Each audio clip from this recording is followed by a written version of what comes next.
वंचित बहुजन अघाड़ी की पहली फहरिस्त में नांदेड़ जुनूब असम्बली हलक़े से फ़ारूक अहमद के नाम को शामिल किए जाने के बाद फ़ारूक अहमद का शहर भर में ज़बरदस्त खैर मकदम किया जा रहा है और उन्हें कामयाब बनाने के लिए लोगों में आमादगी बढ़ते जा रही है। अपने नाम का ऐलान होते ही फ़ारूक अहमद ने भी अपनी तशहीरी मुहिम का आगाज़ कर दिया है। आज इसी सिलसिले में उन्होंने शहर से करीब मुसलमान वाड़ी में एक मीटिंग में शिरकत की। यहाँ इनके इस्तकबाल में गाँव के तकरीबन सभी लोग मौजूद थे।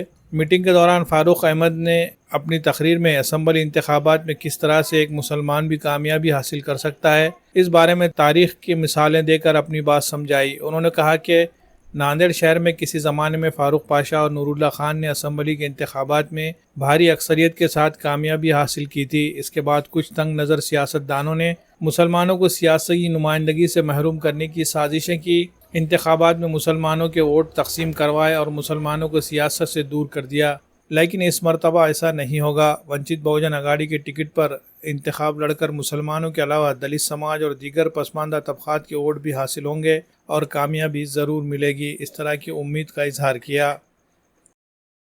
अशोक चौहान के अब्बा ने दिमाग लगाए, बोले मियाँ भाई को खड़े करके देखेंगे और फारूक पाशा को खड़े करे तो वो चुन के आए। एक बार नहीं, एक बार आए, दो बार आए, तीन बार आए, सीधी हैट्रिक कर दिए। अब बोले ये तो डेंजर है साले मियाँ भाई, साला आते तो एक बार आए तो फिर जाते नहीं, बोले हमदर की हैट्रिक कर दे रहे बोले। तो फिर साजिश करे दिमाग लगा के, मियाँ भाई को झगड़े में डालो, लफड़ों में डालो, आपस में लड़ाओ, इनके ओटा फोड़ो। अगर भौतिक मुसलमान मुत्तहिद हो के एक गट्ठा वोट कर भी दिए तो उनको दूसरे समाज के वोट नहीं मिलना, उसकी साजिश करो।